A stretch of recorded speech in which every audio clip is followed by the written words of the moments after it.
Welcome back to the Boardroom Company Live. This is the podcast for professionals who are looking for advice on how to build a board career, any board career at all, in fact, corporate, nonprofit, who might be right at the start, or you might be wanting to actually build on your board career. So you want to build more boards.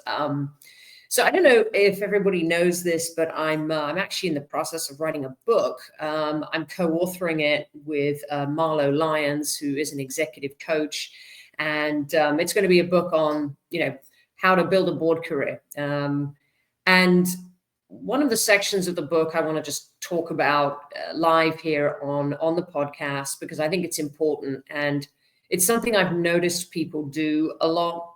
They will get prepared to go and speak to their network by creating a bio.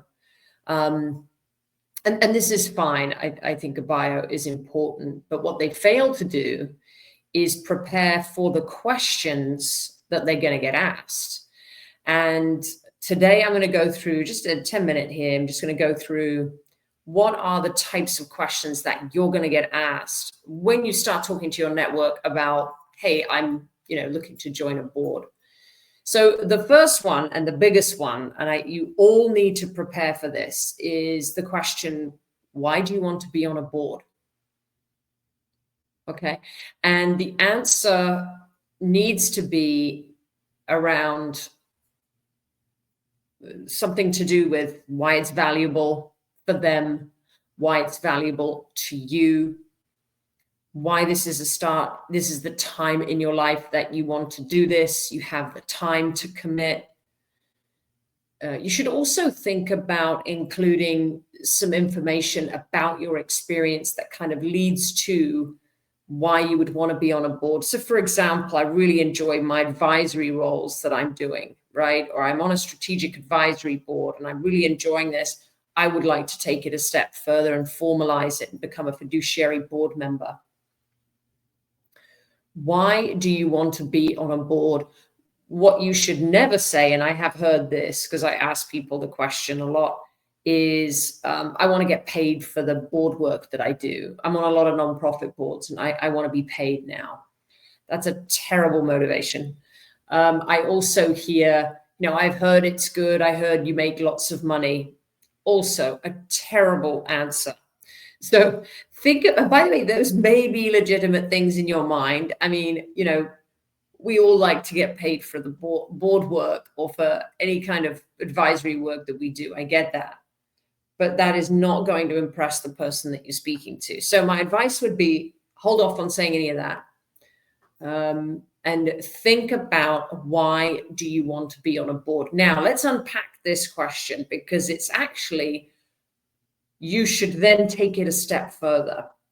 So don't just answer the question with, well, I want to be on a board because I'm at the time in my career where I have the time to commit. I really enjoy advisory roles. I like seeing companies grow and I want to work with great people. That's fine. But then you're just going to stop there? No, don't just stop there. The next part of that question, they haven't asked you this, but the next part of that question is then to tell them what kind of boards you're actually looking for. So you could say, well, why do you want to be on a board? And you say why, and then you say, I've been working at private equity backed executive roles for many years. I've really enjoyed the private equity environment. So I'm actually targeting private equity backed manufacturing firms of $50 million to $250 million, whatever, right? And then you can even go a step further where you can say, and I'm actually actively in talks with operating partners from PE firms, and I'm having some great connections, and maybe there's an opportunity out there. So you say, yeah, I'm actually looking at a pretty interesting opportunity at the moment through a PE-backed, firm. So do you see how a question, which could just be a dead end, is now starting to turn into, well, let me share my plan with you, right? And the more you share your plan with people, with companies, with others, the more likely you are to impress them, because they know that you're ready. They know you have a plan. So just think about it. It shouldn't just be a dead end question or answer, sorry. So why do you want to be on a board? Well, I want to be on a board because of this. Boom, done. Well, these are the types of boards I'm looking for. These are the types of conversations I'm already having. And maybe another part we want to add on to the answer here is, when are you actually thinking about serving on a board? So my plan, it's end of September 2025. My plan is to be on a corporate board by the end of Q1 of 2026. Wow. Okay.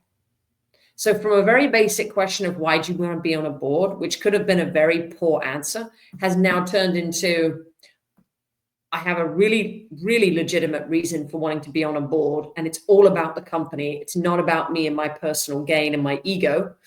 And now I've just shared the whole future with you, and I've shared to you that I have a plan. Now we can take this conversation a step further. So this question, why do you want to be on a board? Don't think of it as a one and done answer, that you should add to it.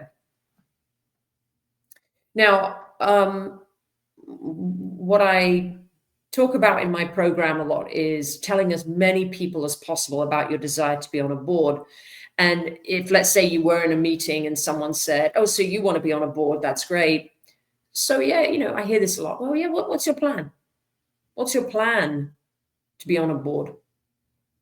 We kind of want to answer it really in the same way as I've just described for the why do you want to be on a board, right? So what's your plan? Well, these are the size companies that I'm looking at. These are the types of people that I believe will get me closer to my opportunity.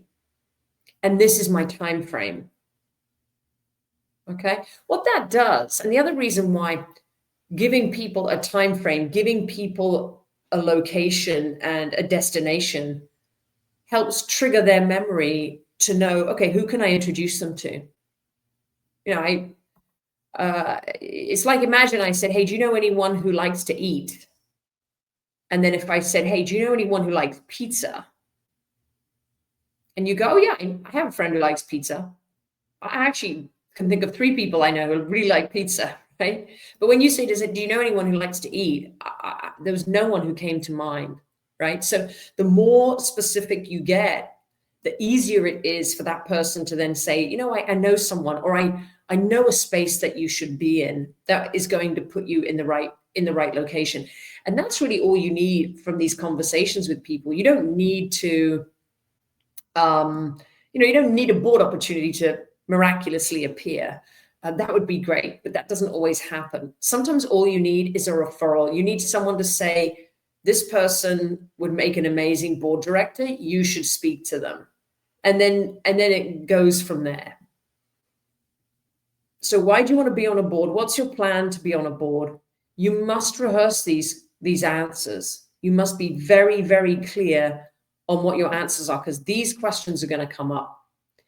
And then there are 2 questions that come up, and I'll talk a bit about interviews here, but there are 2 questions that come up in every board interview: non-profit, for-profit, public, private, ESOP. I almost guarantee, and message me if you didn't get these questions, but one of them will come up, which is, why you? As in, why should we choose you? Why should you be on our board? And the second question is, why us? In other words, why do you want to join our board? What is it about us that's so interesting for you? What do you find interesting in us? So basically, we want to know what we think, what you think you're interested in, and then why we should be interested in you. So it's kind of the both ways. So those 2 questions need to be rehearsed. If you're going into any kind of interview, or you're at a point where there are interviews likely to happen, rehearse why you, why us. Okay, so just as a summary here, and this is from some of the content in my book, but also some of the content in my programs. Why do you want to be on a board is the biggest question you should prepare.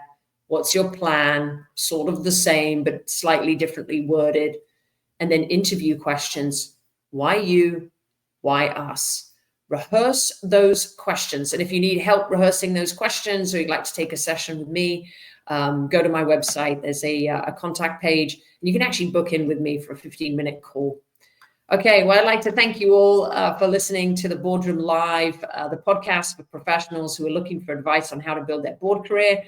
I'm your host, Naomi Kent. Thank you very much for joining me today. I'll see you all soon.